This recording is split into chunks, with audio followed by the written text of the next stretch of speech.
Yo, what's up, and welcome to the Real DDP blog. Today it is April 1st. Happy Fool's Day, I guess. Yes, it is. Well, actually, it's not. It's really the 30th, but we're taping this for that. That's Rose, the makeup girl. You might have saw her in one of our other videos. But since this is time that I actually have time that I'm doing nothing except for writing or working on my Facebook, I figured I'd do my blog. So today it is Wrasslin Wednesday. Yeah. Sorry about that, too. So, can't move my mouth as much for that. We continue the Rant I Savage DDP feud. The two videos that will be behind the scenes this week will be what happened when I whipped Savage with the crutches. Now, I know we started off with that. If you've been following this feud the whole way through, we started off with Savage, and when I whipped the whole NWO with the crutches, that piece from the crutch flew off almost into the crowd, hit the rope, and bounced back. This is that whole interview in its entirety because it really sets up the tone. It was at Slamboree. Savage, if you haven't been following, I'll just update you. He was hurt. He really needed the crutches for that first 3 or 4 weeks.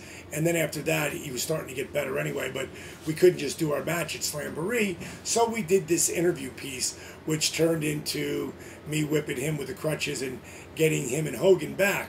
Now, the first video that you'll see after the Slamboree interview in its entirety will be Savage NWO interview, which are always classic. All those NWO videos were very cool, done by Neil Pruitt. And then you'll see later on in that same piece, Kimberly and I actually come out with the crutches. And the behind the story, behind those crutches, a lot of, articles of clothing, signed pictures, signed action figures, or memorabilia in general. We'd give it away to charities. And those crutches actually got, I want to say it was $380 for both of those crutches. And I signed them. I know Randy signed them. I think even Hulk signed them, which is a pretty cool memento. And if you have this video to go with it, I never thought about it at the time, probably worth a lot more.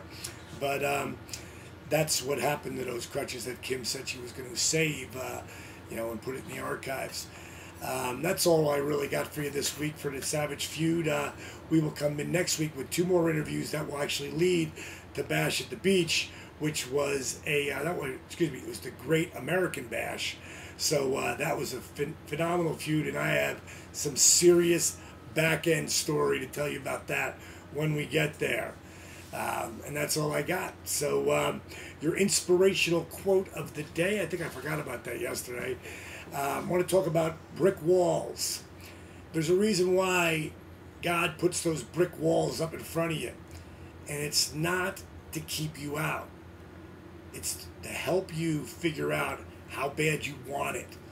How much your mind adapts to the situation so you figure out how to go around the wall, over the wall, under the wall. Because most times you really can't go through that wall. So that's all I got. That's all I got for Wrasslin Wednesdays, and I'm sure I'll be talking to you again from the set of Pizza Man, which little behind the scenes there. We worked today with Corbin Burnson, who was a trip. What a great guy he is, and we had some great banter. We'll definitely have some outtakes with him and I, and also Tony Dennison, who you might know him from the closer. But he also was the coach for you football fans who was on the ESPN show. He was the coach of the football team. So we're a great actor, great guy, and we had some great fun today here on the set of Pizza Man. So that's all I got. See you next Wednesday if you're just coming for that, for Wrasslin Wednesdays, and feel the madness. Bang, monkey!